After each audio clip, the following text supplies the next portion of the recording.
Joining us today. We know a lot of you are interested in the President's trip overseas, so we wanted to provide you with a briefing on that today. Acting Assistant Secretary for Near Eastern Affairs, Stuart Jones, joins us once again. Stuart accompanied the President and the Secretary on their first leg of the trip to Saudi Arabia and also the Middle East.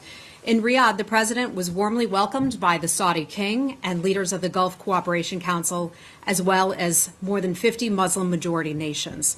In speaking with those nations and members of those nations, the President asked the leaders to confront and cast out promoters of violent extremism and also close off avenues of their support.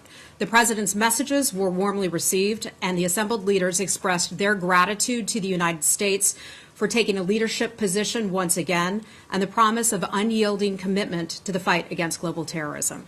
A few agreements from that trip that Stuart will highlight today. First, the U.S. commitment to expand our decades-long security relationship with the Saudis. That culminated in the signing ceremony that pledged more than $110 billion worth of foreign military sales. They also talked about $80 billion worth of commercial sales.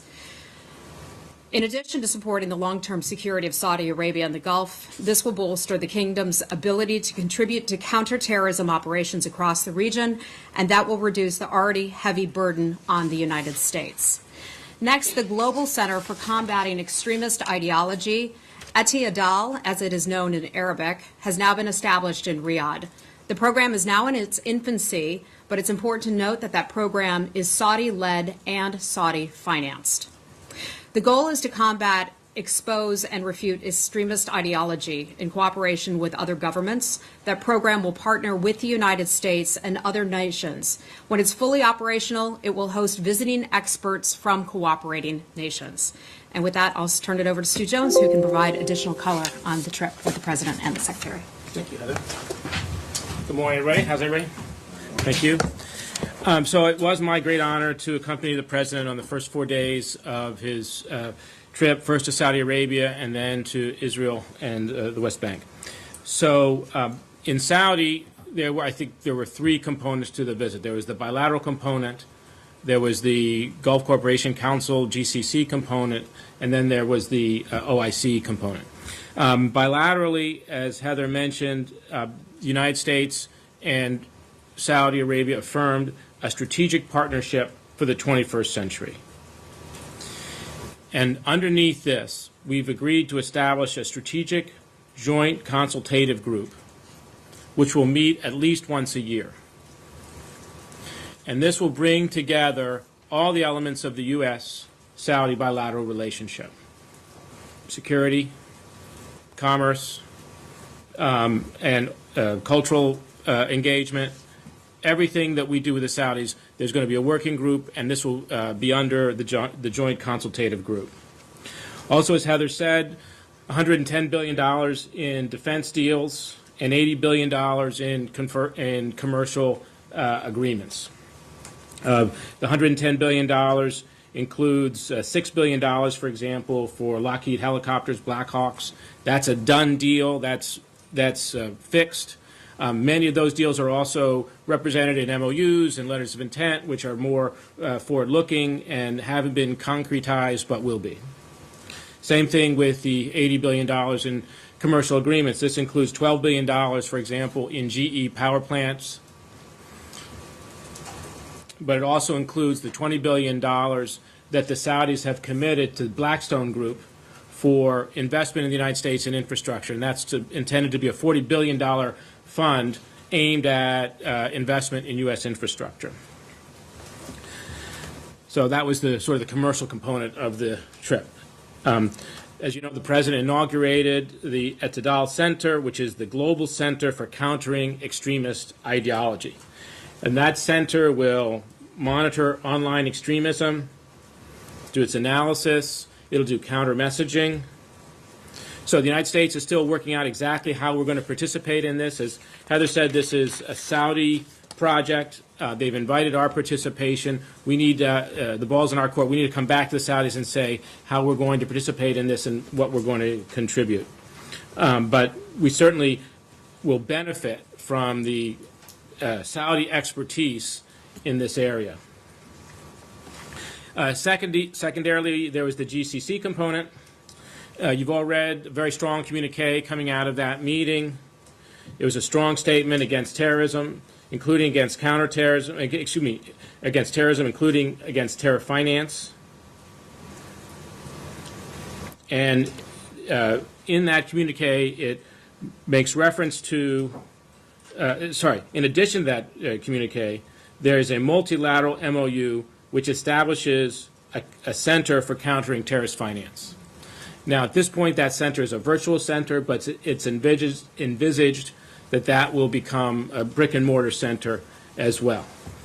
And in the communique, there's a strong commitment by all the GCC countries to combat extremism through counterterrorism financing, through counter-messaging, and through countering the ideology.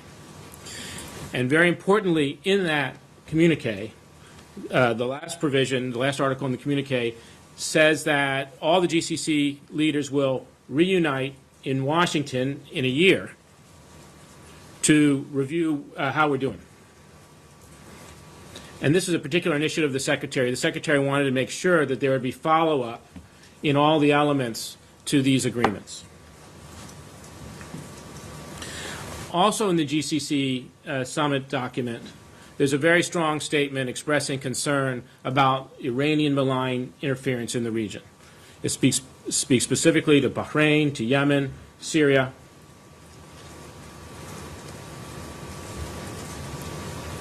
And this is a very strong message to deter this sort of Iranian interference.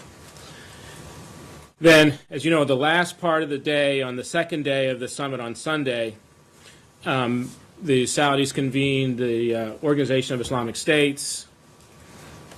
There are 55 states represented, 33 heads of state.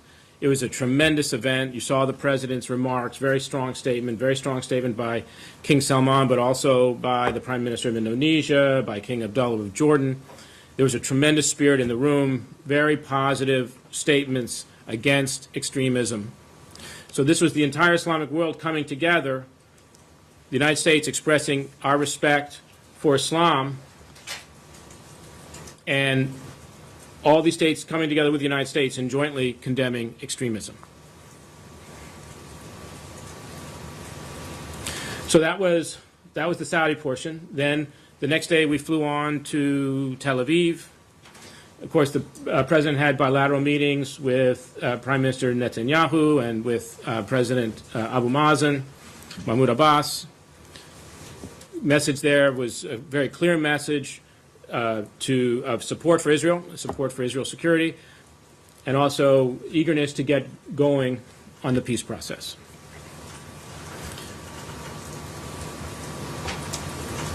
At the time of the visit, the Israeli side presented a series of economic measures to improve economic conditions in the West Bank. You've seen the White House statement welcoming those measures. Those are very positive measures. We look forward to more.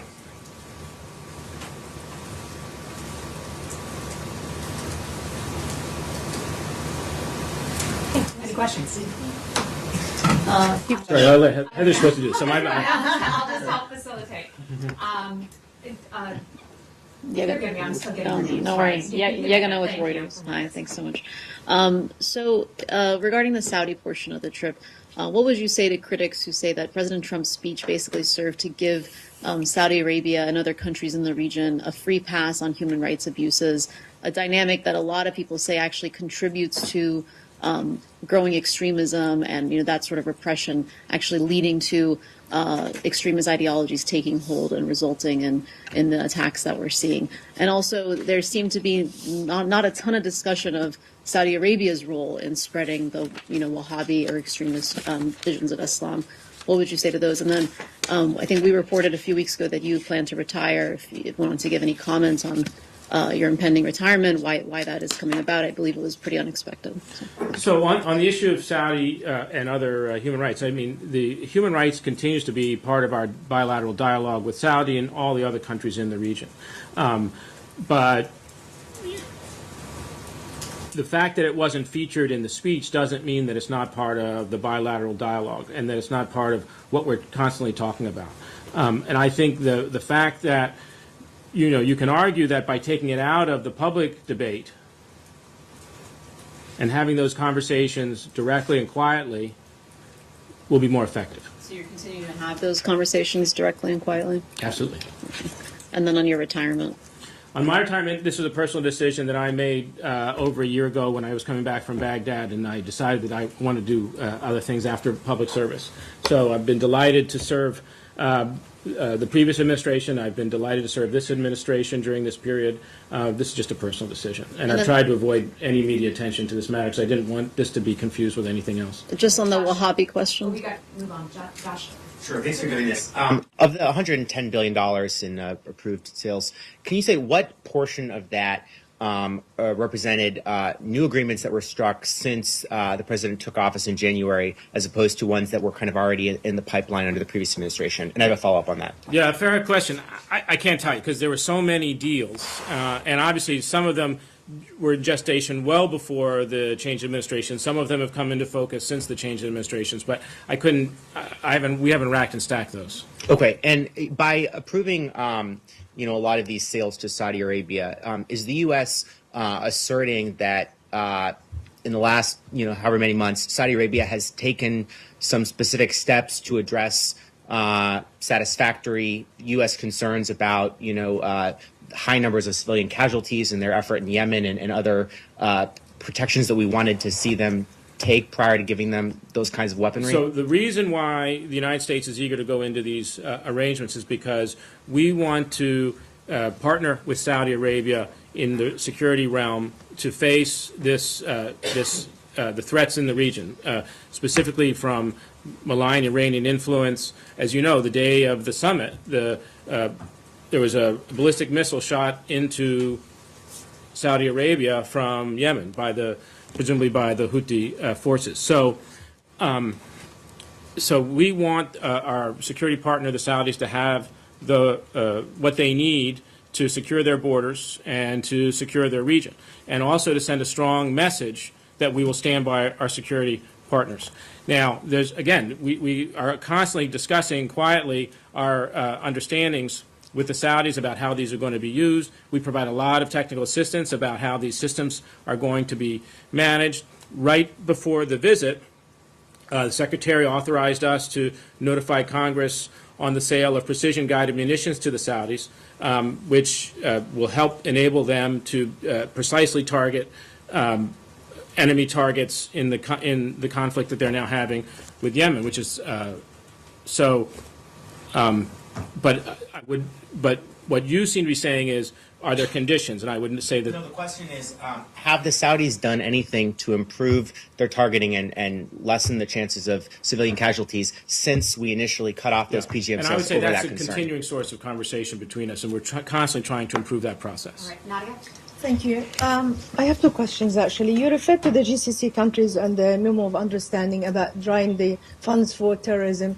I'm sure you've been following this rift between Qatar and the rest of the GCC. Some have been accusing them of funding Jabhat al-Nusra, which is a terrorist organization. How does this complicate your work? And this has happened just after the president's visit. And on the Israeli-Palestinian question, after meeting with Netanyahu and President Abbas, is there any framework for the peace process to go forward? Is there any talk about direct or indirect talks between Netanyahu and Abbas? Yeah. So in regards to Qatar joined the communique on countering terrorism finance. They joined the MOU on countering extremist financing. So we see Qatar as a partner in this effort, and we look forward to working with them. And of course, for all of us in the MOU, the GCC members and the United States, we are going to continue to meet and to hold each other to a high standard of performance. Real quick on the Israeli-Palestinian process, I would say that there's no formal mechanisms that have yet been established. Just to follow up on this issue of the Israel-Palestine format, there's reporting in the Israeli press and Middle Eastern press that there's going to be a summit organized in the next month. Is there discussions about the possibility of a summit involving Mr. Trump, Mr. Netanyahu, and Mr. Abbas in the wider region? And secondly, a question about Syria, since we're talking about the Middle East. This movement, the the conflict along the southern border with the Syrian regime backed by the Iranians moving towards areas where the U.S.-backed forces are stationed. What do you see as the goal there? There's suggestions that the Iranians are behind this, wanting to get a path through to Damascus and to Lebanon. And how big of a point of conflict do you expect this to become? So I don't know how much of a conflict it's going to become. I think, as we've said repeatedly, we're very concerned with Iranian influence in Syria. We don't see the Iranian presence there as enabling a political solution or a security solution for Syria. In regard, again, I don't have any information on a summit on the peace process. Nothing being discussed. I don't You have can't say on that, anything. sorry. Final question, Dave. Thank you. You were over there. The Secretary criticised the conduct of the Iranian elections and Iran's record on democracy. He did so standing next to Saudi officials. How do you characterise Saudi Arabia's commitment to democracy? And does the administration believe that democracy is a buffer or barrier or against extremism? I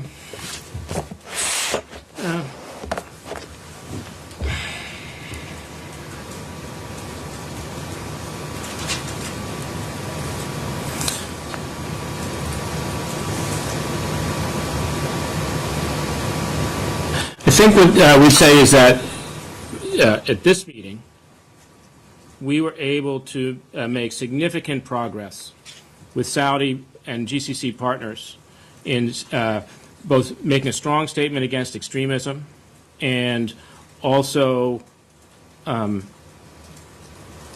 putting in place certain measures through this GCC mechanism where we can combat extremism.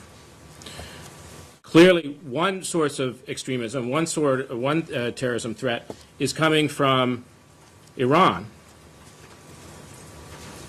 And that's coming from a part of the Iranian apparatus that is not at all responsive to its electorate.